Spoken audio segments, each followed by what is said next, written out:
Hi மக்களே, அனைவருக்கும் வணக்கம். சண்டே ஸ்பெஷல் தான் இன்றைக்கி நம்ம பார்க்க போகிறது.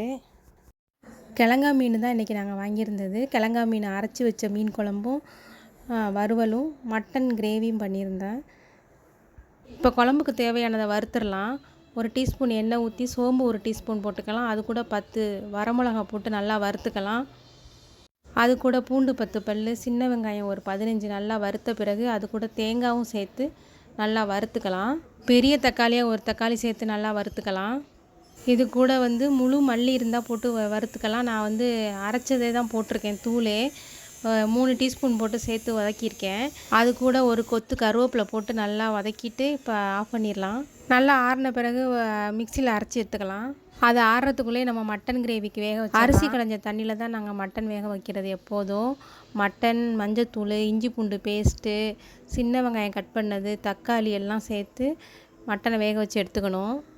மட்டன் வேகிறதுக்குள்ளே இந்த மீனுக்கு மசாலா போட்டு வச்சிடலாம். வறுக்கிறதுக்கு தேவையான அளவு உப்பு, கொஞ்சம் புளி, 1 டீஸ்பூன் மஞ்சள் தூள், இஞ்சி பூண்டு பேஸ்ட்டு, மிளகாய்த்தூள், அது கூட கார்ன்ஃப்ளவர் மாவு, அது கூட கொஞ்சமாக கருவேப்பிலை சேர்த்து நல்லா பெசரி வச்சுக்கலாம்.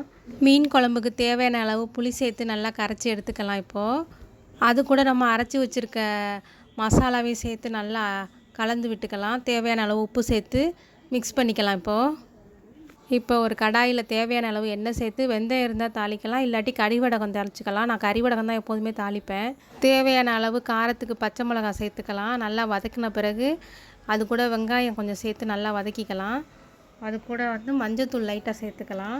நல்லா வதங்கின பிறகு நம்ம கரைச்சி வச்சுருக்க அந்த விழுதை எடுத்து ஊற்றி நல்லா கிண்டி விடணும். இப்போ மூடி வச்சிடலாம். குழம்பு நல்லா கொதிக்கட்டும்.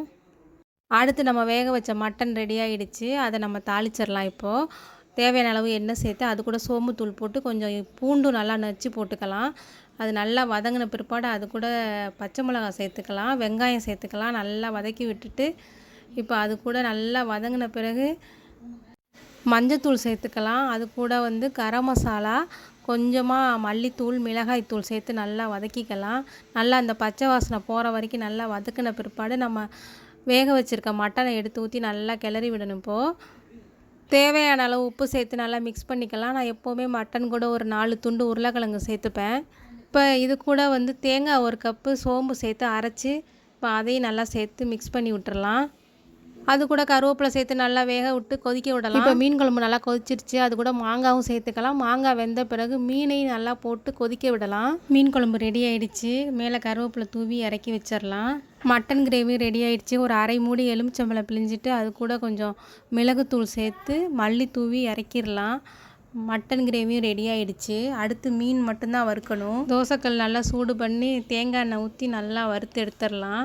மீன் வறுத்துட்டா சாப்பாடு ரெடி ஆகிடும். சாப்பாடு பரிமாறிடலாம். மீனை சில பேர் மூடி வச்சு வறுப்பாங்க, சில பேர் மூடாமல் வறுப்பாங்க. நான் பெரும்பாலும் மூடி வச்சு தான் வறுப்பேன். சண்டே ஆனால் நான்வெஜ் சமைச்சு பசங்களுக்கு கொடுக்குறது மிகப்பெரிய சவால் தான். பிடிச்ச மாதிரி செஞ்சு கொடுக்கணுமே, அதுதான் பெரிய சவால். இதில் ஒரு வழியாக மீன் வறுத்து முடித்தாச்சு. அடுத்து சாப்பாடு பரிமாற போகிறோம்.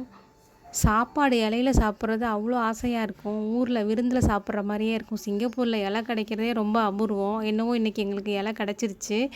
இலையில தான் பரிமாறினேன். செம்ம சூப்பராக இருந்துச்சு. அப்படியே இந்த வீடியோ பிடிச்சிருச்சுன்னா சப்ஸ்கிரைப் பண்ணுங்கள், லைக் பண்ணுங்கள், உங்கள் ஃப்ரெண்ட்ஸ் கூட ஷேர் பண்ணுங்கள். மீண்டும் அடுத்த வீடியோவில் சந்திப்போம்.